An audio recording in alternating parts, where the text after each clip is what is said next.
Hello everyone. चलिए अब अपना नेक्स्ट समझते हैं कि आफ्टरनून के वक्त सन हमें क्लोज टू वाइट क्यों लगता है, जबकि इसके अगर हम देखें सनराइज और सनसेट के वक्त हमें सन क्लोज टू रेडिश दिखता है ना। तो ऐसा क्या हो जाता है कि आफ्टरनून आते आते sun look close to white. तो क्लास इसका अगेन आंसर जाता है स्कैटरिंग ऑफ लाइट पर। ठीक है, तो अब हम यहाँ पर डायग्राम में समझते हैं कि आफ्टरनून के वक्त सन की लोकेशन क्या है। तो अगर आप नोटिस करो, इस आफ्टरनून के वक्त सन जस्ट ओवरहेड है इस ऑब्जर्वर के। ये जो मैं बना रहा हूँ यहाँ पर, ये एक ऑब्जर्वर है अर्थ पर, और उस ऑब्जर्वर के जो लोकेशन ऑफ सन है वो जस्ट ओवरहेड है, वो उसके सर के ऊपर है सन।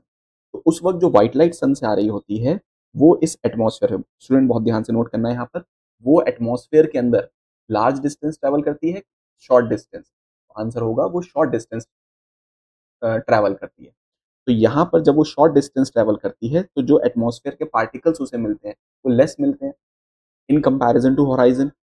होराइजन के वक्त वो लार्ज डिस्टेंस ट्रेवल करती है। ठीक है, तो यहाँ पर वो जो शॉर्ट डिस्टेंस ट्रेवल कर रही है तो उसे कम पार्टिकल मिल रहे हैं, जिसकी वजह से जो ब्लू कलर की स्कैटरिंग है स्मॉल पार्टिकल्स की वजह से वो कम होती है। यहाँ पर लेस स्कैटरिंग होती है, और लेस स्कैटरिंग की वजह से जो आंख के अंदर, ऑब्जर्वर की आंख के अंदर लाइट जा रही है उसमें सभी VIBGYOR all the 7 colours are present.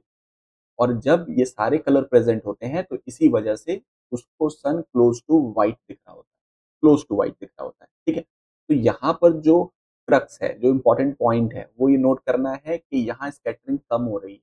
और वो स्कैटरिंग कम होने का रीजन क्या है कि भाई ओवरहेड दोपहर के वक्त सूरज ठीक सर के ऊपर होता है, और वहां पर जब सनलाइट आ रही होती है तो वो एटमॉस्फेयर में शॉर्ट डिस्टेंस चलती है। तो शॉर्ट डिस्टेंस की वजह से कम पार्टिकल मिलते हैं, और कम पार्टिकल की वजह से लेस स्कैटरिंग होती है, जिसकी वजह से जो रिमेनिंग लाइट आंख के अंदर आती है, it has all the 7 colour present in equal proportion.